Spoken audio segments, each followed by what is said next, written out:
kita belajar sekaligus menyiapkan diri untuk pelaksanaan 2026. Tinggal menunggu peralihan tongkat komando itu aja. Insya Allah kita akan siap. Kemudian pembimbing ibadah haji, kebanyakan laki-laki ya. Iya. Ibu-ibu kalau ada masalah berkaitan dengan keperempuanannya, tentu bertanya ke kiai atau ustadznya, kan ada perasaan rigo ya. Mungkin juga kita akan komposisi pembimbing ibadah haji juga akan kita tambah di perempuannya. Kita maksud dengan ramah perempuan. Walaupun jumlah jamaah hajinya banyak perempuan, petugas hajinya banyak laki-laki. Betul. Ya itu mungkin juga kita pertimbangkan bagaimana kita memperbanyak perempuan sebagai petugas, sebagai pelayan jamaah haji.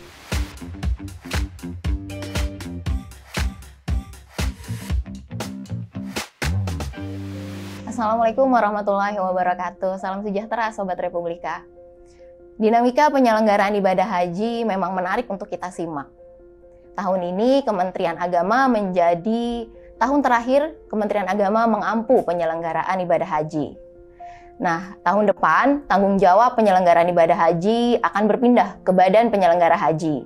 Untuk mengulasnya lebih lanjut, telah bersama dengan saya, Kepala Badan Penyelenggara Haji, Bapak Muhammad Irfan Yusuf, atau yang akrab kita sapa Gus Irfan. Assalamualaikum Gus. Waalaikumsalam warahmatullahi wabarakatuh. Apa kabar? Alhamdulillah, baik-baik saja. Alhamdulillah. Gus, bagaimana kesiapan BP Haji menyambut musim haji 2026? Insya Allah kita sudah sangat siap.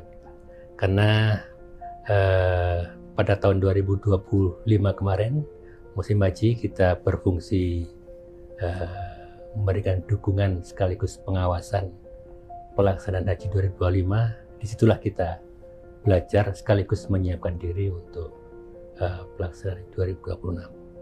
3 minggu terakhir ini kita tiap hari kita membahas berbagai SOP yang berkaitan dengan haji, dan insya Allah kita akan siap.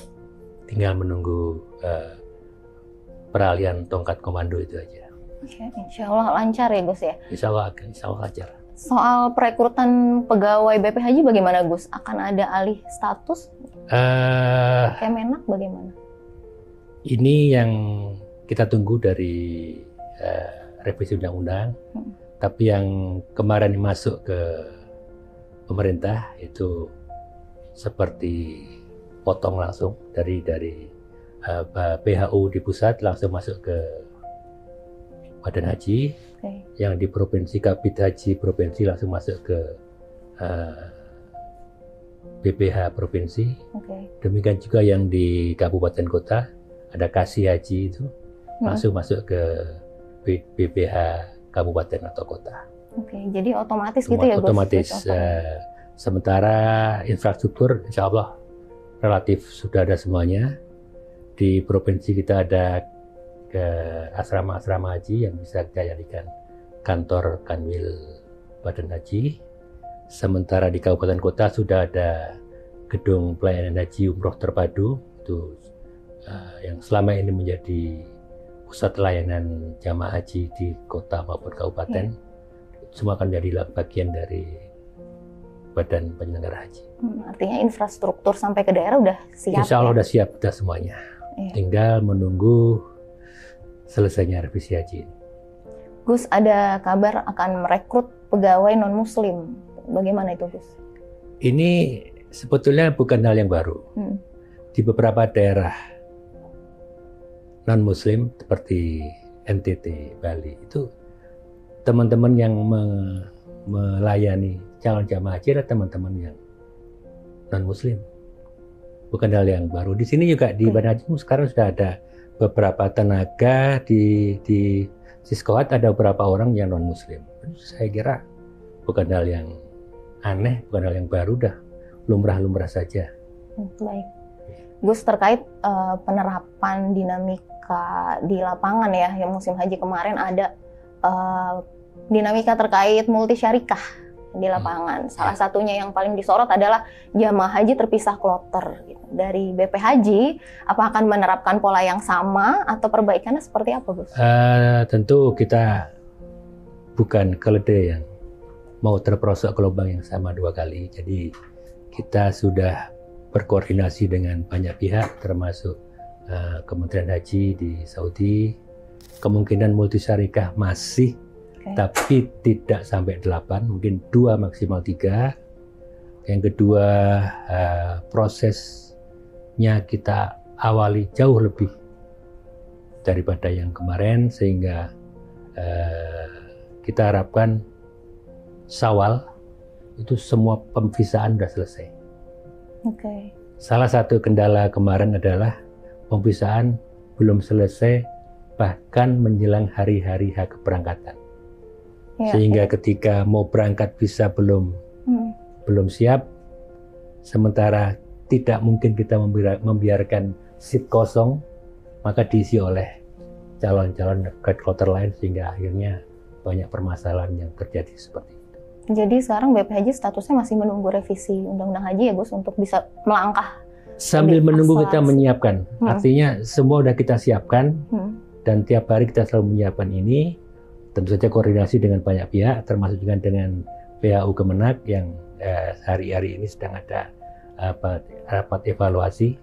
Kita selalu koordinasi, dan insya Allah begitu kita diberi wewenang sudah langsung jalan. Itu menyambung soal revisi Undang-Undang Haji, Gus. Berarti seberapa penting ya, Gus? Kenapa penting BP Haji untuk jadi setingkat kementerian, Gus? Kita tidak bicara tentang kementerian. Kita bicara bahwa kenapa revisi Undang-Undang Haji begitu penting, karena di Undang-Undang Haji nomor 8 tahun 2019 itu memang menyebutkan bahwa penyelenggara haji adalah kementerian yang berkaitan dengan agama. Dan itu diartikan sebagai Kementerian Agama. Nah, kita tidak terlalu fokus pada menteri atau tidak, karena kementerian memang, kalau emang harus kementerian memang lebih baik, tapi kita lebih fokus pada wewenang. Kita berharap bahwa wewenang pelaksananya adalah kami, sehingga kami bisa segera berjalan. Lebih baik lagi jika nanti akan menjadi kementerian, itu akan lebih.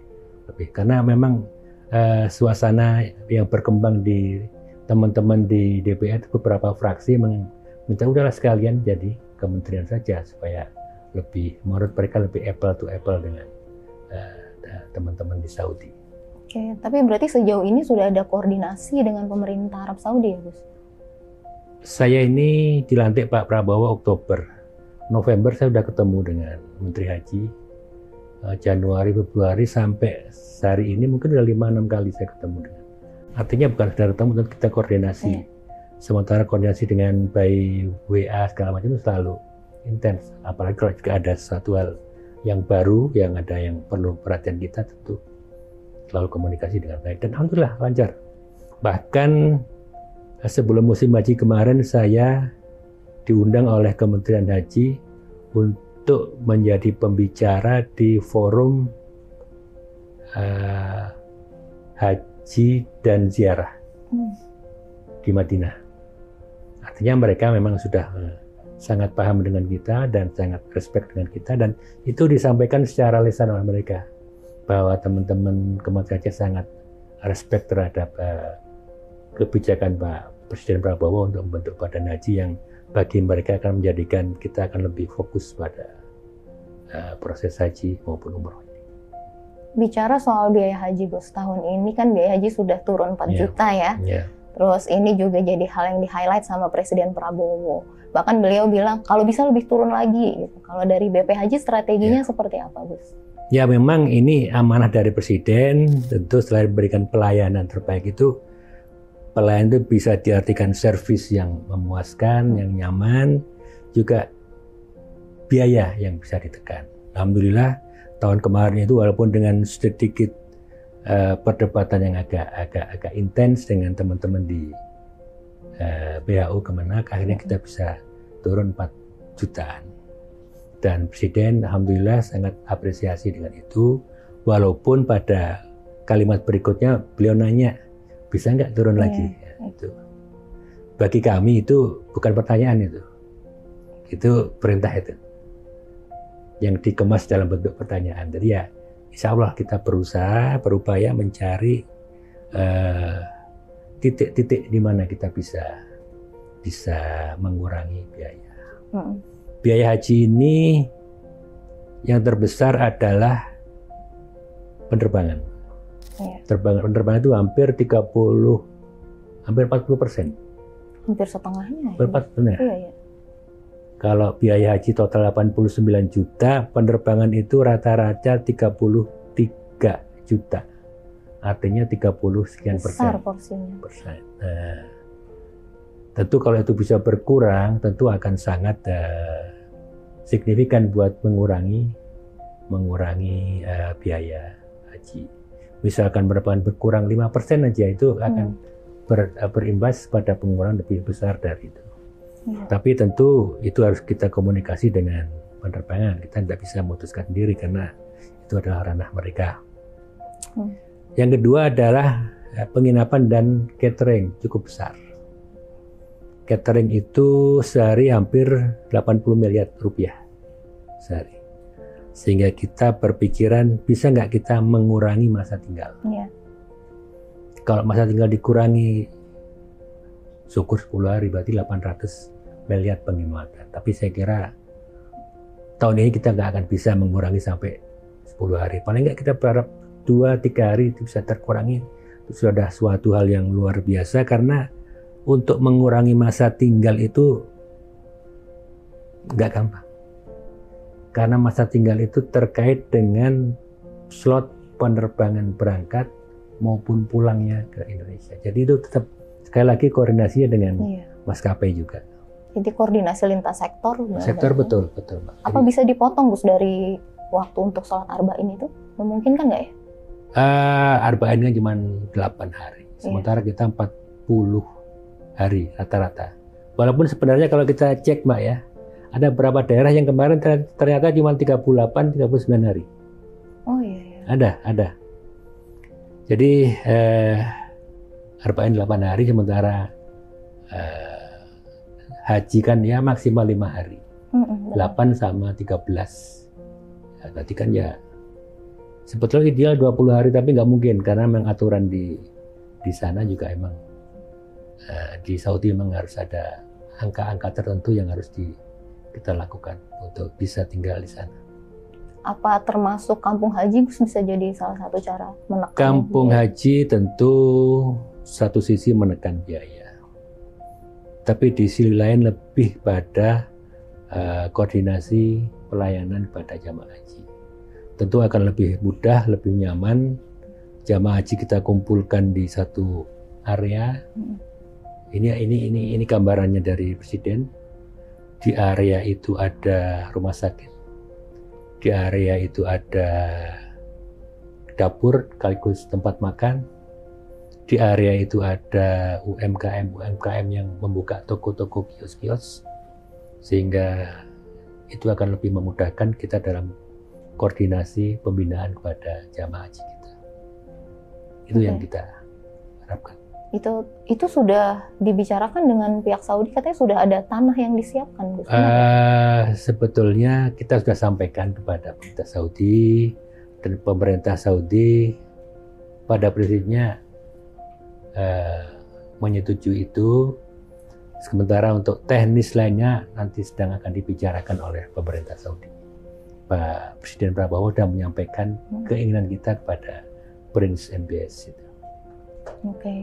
Gus, ini kan masyarakat Indonesia sangat antusias ya dengan berhaji gitu. Bahkan antrian haji itu mencapai puluhan tahun. Di Bantaeng sendiri 47 tahun Gus masa tunggunya. Dari BP Haji ada cara yang akan dilakukan nggak untuk memotong ini masa tunggu ini? Tentu masa tunggu ini tergantung dengan jumlah kuota yang kita dapatkan. Iya. Tapi tentu jika kuota kita meningkat dengan cepat dalam waktu dekat, tentu juga kita berpikir tentang nilai manfaat yang harus disumbangkan, dialihkan untuk itu. Tentu akan juga sangat merepotkan. Karena itu penambahan kuota itu tentu harus kita pertimbangkan cukup matang, kan itu berkaitan dengan biaya dan segala macam. Tapi satu hal yang ingin saya sampaikan, saya sudah minta ke tim di Badan Haji ini, begitu ada penyerahan penyelenggaraan haji pada kita, hal pertama yang dilakukan adalah audit Siskohat, audit antrian itu. Apa benar memang 5,5 juta itu benar seperti itu? Apakah tidak ada kesalahan-kesalahan yang menyebabkan orang terinput 2 kali, 3 kali? Atau mungkin bukan kesalahan, sengaja menginput 2-3 kali juga perlu. Tapi saya juga yakin kalau toh nanti ada perbaikan-perbaikan, tidak akan mengurangi antrian yang sedrastis itu. Ada hal lain yang mungkin bisa adalah bahwa kita dasar penetapan kuota untuk kabupaten-kabupaten atau provinsi adalah jumlah penduduk. Jumlah penduduknya sedikit. Yeah.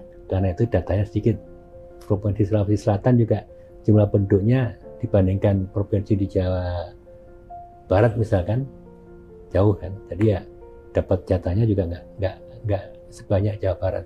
Jawa Barat dapat jatah kuota terbanyak karena penduduknya banyak. Ya. Nah, kita mungkin akan coba switch dasarnya bukan cuma berdasarkan jumlah penduduk, tapi jumlah antrian. Oke, gimana tuh itu? Kalau antrian di Jawa Timur banyak, tentu kuota untuk Jawa Timur lebih banyak. Juga jika antrian di Sulawesi Selatan banyak, tentu alokasinya lebih banyak. Tidak berdasarkan jumlah penduduk, tapi berdasarkan jumlah antrian. Itu yang sedang kita upayakan, kita formulakan. Mungkin tahun ini kalau toh mungkin akan kita lakukan, tapi kalau mepet sekali waktunya tentu mungkin lebih ke arah tahun 2027. Tapi kita paham bahwa kita berupaya untuk mengurangi atau memfairkan antrian-antrian di seluruh Indonesia. Selain itu memang antrian nggak bisa lepas dari kota yang kita dapat. Pemerintah Kerajaan Saudi mempunyai visi 2030, di mana mereka berharap dan berupaya meningkatkan jumlah jamaah haji pada tahun itu sekitar 5 juta. Ya. Saya berpikir kalau toh jumlah jamaah haji seluruh dunia 5 juta, tentu kuota kita juga akan meningkat. Itu pemikiran saya dan tentu harus kita siap. Jangan sampai kita tiba-tiba dikasih, sekarang 221.000, tiba-tiba dikasih 350.000, kita gelagapan, kaget. Terutama berkaitan dengan dana yang kita siapkan. Kita harus menyiapkan diri, tiba-tiba ada penambahan kuota sehingga kita harus siap dengan semuanya itu. Kalau dari Arab Saudi sudah ada contekan belum ya Gus ya? Apakah kuota haji kita akan bertambah untuk tahun depan 221.000 atau tetap? Untuk sementara yang kita dapatkan tetap 221.000 dan kita menyiapkan semuanya dengan patokan 221.000 itu. Jika nanti tiba-tiba ada penambahan, tentu juga kita harus prepare juga apa yang harus dilakukan dengan tambahan. Kita tidak ingin mengulangi tahun 2024 ada tambahan 20.000, tiba-tiba kemudian banyak ruwet, ujungnya pansus. Itu yang kita tidak ingin. Karena itu kita ingin selalu belajar dari apa yang sudah terjadi selama ini. Oke, Gus, kalau dari BPKH sendiri bagaimana Gus koordinasinya gitu, dan BP Haji juga tidak bisa dilepaskan ya dari Komisi 8. Bagaimana koordinasinya selama ini? BPKH kita selama ini hubungannya ya sekedar hubungan antar dua lembaga, artinya tidak ada saling mengintervensi, itu tidak ada. Karena BPK ada lembaga tersendiri, BP Haji juga lembaga tersendiri. Tapi memang ketika Presiden manggil kami berdua, saya dengan Wakapan untuk mengomandoi Badan Haji, beliau sempat menyebutkan ini BPKH ini mungkin kalau perlu kita masukkan aja sekali ke Badan Haji. Tapi itu semua udah bukan wewenang kita untuk itu. Udah terserah. Hari ini yang sedang direvisi Undang-Undang Haji dan Undang-Undang Penyelenggaraan Haji dan Undang-Undang Pembiayaan Haji yang itu terkait dengan BPKH. Nah, saya nggak tahu nanti bagaimana proses di sana. Kita tentu siap-siap saja apakah digabung, apakah tetap seperti sekarang ini. Tentu kita harapkan walaupun misalkan tidak digabung pun saya harapkan koordinasinya akan lebih mudah, lebih sederhana. Ya, sejauh ini Gus Irfan melihat penyelenggaraan haji kita seperti apa dan hal-hal apa yang perlu diperbaiki dan akan diperbaiki nih oleh BP Haji? Sebetulnya penyelenggaraan haji ini memang sudah jelas kan. Kita membawa 200.000 orang ke Madinah atau ke Mekah, kemudian di antara itu ada persilangan dari Madinah ke Mekah, Madinah, kemudian selama di Mekah itu ada yang bergeser ke Arafah, Musdalifah. Itu sudah protokol seperti itu, tapi memang karena jumlahnya sangat luar biasa. Bedol jadi, desa ini istilahnya. Bedol kecamatan gitu. Kecamatan, sehingga kalau dari kabupaten luar Jawa, bedol kabupaten itu. Itu perlukan perhitungan yang cermat bagaimana. Mungkin Republika pernah mengadakan gathering di, katakanlah di Puncak misalkan. Maksimal paling di Republika itu 200-300 orang gathering ke Puncak. Pasti ada disiapkan panitianya kan. Nah, panitianya pasti juga nggak bisa tidur mungkin selama menjelang pemberangkatan. Sama kita ini gathering ke Saudi, tapi jumlahnya 221.000 orang. Kalau kantor ke Puncak mungkin titiknya cuma satu tempat, di mana, di dekat Taman Safari atau di mana. Kita ini titiknya banyak Pak, di Madinah, di Mekah, kemudian pindah ke Arafah. Itu memang diperlukan perhitungan yang sangat cermat, karena ini kita pemindahan manusia, bukan pemindahan barang. Ya. Terutama bagaimana kita bisa memberikan pelayanan kesehatan, logistik, dan juga tempat-tempat istirahat yang nyaman buat jamaah haji kita. Terakhir Gus, tagline haji kan kemarin haji ramah lansia, apakah masih akan tetap dipakai? Insya Allah kita pakai, tapi kita tambah lansia dan perempuan. Nah, kenapa itu Gus? Perempuan banyak jumlahnya. Banyak jumlahnya, termasuk lansia perempuan. Itu kan banyak. Karena itu walaupun jumlah jamaah hajinya banyak perempuan, petugas hajinya banyak laki-laki. Betul. Nah, ya. Jadi mungkin juga kita pertimbangkan bagaimana kita memperbanyak perempuan sebagai petugas, sebagai pelayan jamaah haji. Kemudian pembimbing ibadah haji, kebanyakan laki-laki ya. Iya.